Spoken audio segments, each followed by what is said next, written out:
Hello and welcome to the Minimum Competence episode for Friday, August 29th, 2025. I'm your host for today, Andrew Leahy, a tax and technology attorney from New Jersey. On today's episode, Trump's attempt to fire Fed Governor Lisa Cook, a bar exam score surge, rising law firm rates, and Amy Wax's dismissed bias lawsuit. Let's remember, music always sounds better on Friday, and read today's legal news. On this day in legal history, August 29th, 1632, John Locke was born in Wrington, England. A foundational figure in political philosophy, Locke's ideas on government, natural rights, and property would come to shape the ideological core of liberal democracies. His two treatises on government advanced the notion that legitimate governments are founded on the consent of the governed and exist to protect life, liberty, and property. Locke's theory of property, rooted in the idea that individuals gain ownership by mixing their labor with natural resources, would have lasting effects not only in political theory but also in legal frameworks, particularly intellectual property law. Locke argued that since individuals own their labor, they also own the results of that labor. This labor-based theory of property acquisition later served as a philosophical underpinning for intellectual property rights, especially in Anglo-American legal systems. The notion that creators have a natural right to control and benefit from their intellectual creations echoes Locke's broader views on property.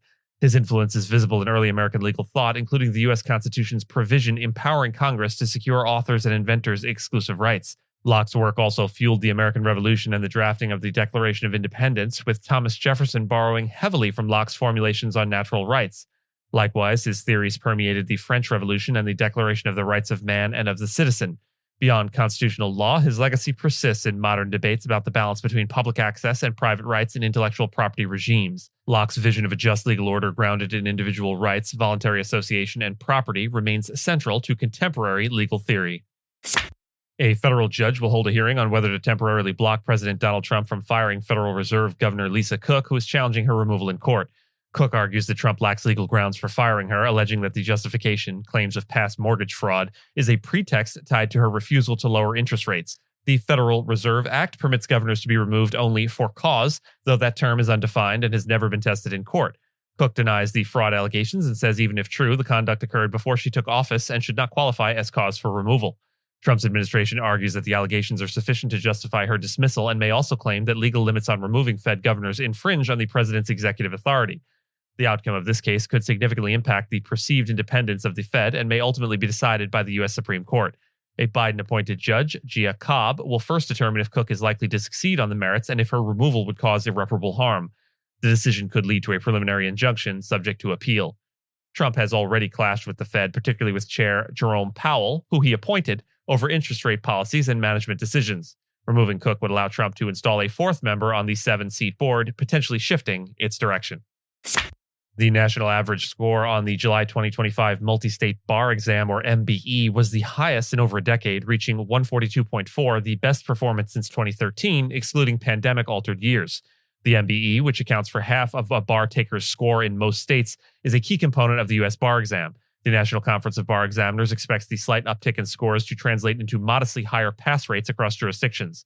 This marks the third consecutive year of improvement for July test takers, in contrast to the February bar exam, which continues to show declining performance. February of 2025 saw a record low MBE average of 130.8, partly due to California's decision to use its own bar exam for that session, a move that backfired due to widespread logistical issues. The California Supreme Court has since ordered the state to resume using the MBE starting in July. As states begin releasing July results, optimism is growing among recent law graduates. However, the disparity between February and July results highlights persistent challenges for repeat test takers and bar exam policy shifts across jurisdictions. Major U.S. law firms saw strong revenue and profit growth in the first half of 2025, fueled by a sharp rise in billing rates, up 9.2% on average. This surge helped offset rapidly increasing expenses, particularly those tied to attorney compensation and the adoption of AI tools. Overhead costs, excluding lawyer pay, rose by 8.6%, while total expenses, including compensation, were up 9.5%.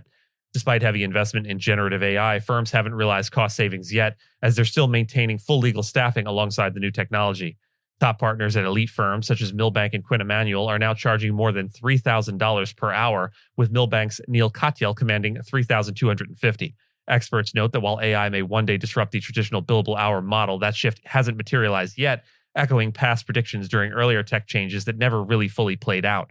Still, some consultants believe AI may eventually push firms towards flat fee or project-based pricing, especially as AI becomes capable of completing tasks in minutes that previously took hours.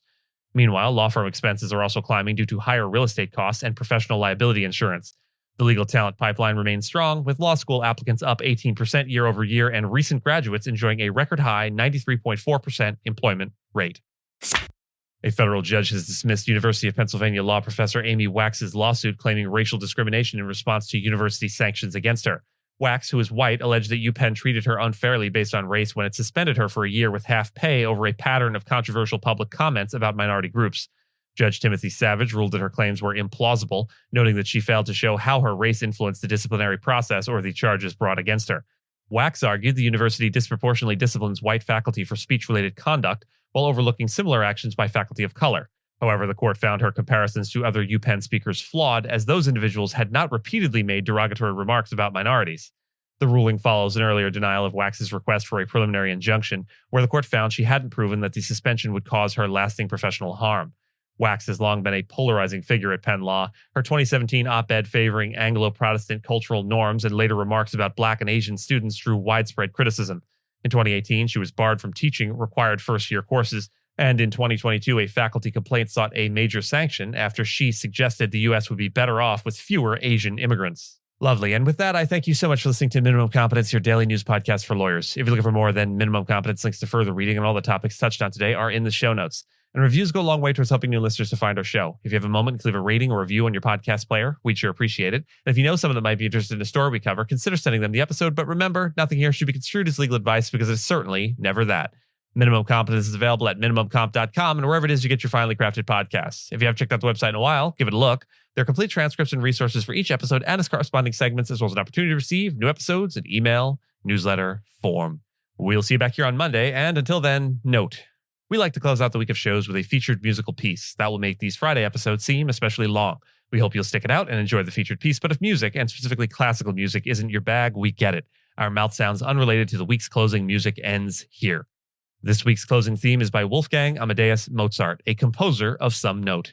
This week's closing theme is Mozart's Piano Sonata No. 11 in A major, Opus 331, the Andante Grazioso, a work that showcases the clarity, grace, and inventiveness that define Mozart's style. Composed around 1783, likely in Vienna or Salzburg, this sonata is one of Mozart's most beloved keyboard pieces, notable for its departure from traditional sonata form. Instead of the expected fast-paced opening movement, Mozart begins with a theme and variations, a gentle, lilting andante grazioso that unfolds with elegance and wit. Each variation adds a new layer of texture and character, giving performers the opportunity to explore contrasting articulations, ornamentation, and moods. The charm of the movement lies in its simplicity and restraint, traits Mozart uses not as limitations, but as a foundation for subtle playfulness and sophistication. The theme itself is dance-like, with a lightly flowing triple meter that invites the listener in rather than demanding attention. While the final movement of this sonata, the famous Rondo alla Turca, often steals the spotlight, the opening movement contains just as much ingenuity and expressive depth. It's a window into Mozart's ability to transform formal conventions into personal and lyrical statements. This sonata was likely intended for his students or amateur musicians, yet it remains the masterful balance of accessibility and complexity that really only Mozart could achieve. As we close this week, the Andante Grazioso reminds us that refinement doesn't require grandeur, and that musical beauty often lies in the quiet unfolding of a well-turned phrase. Without further ado, Mozart's Piano Sonata No. 11 in A major, Opus 331, the Andante Grazioso, first movement. Enjoy.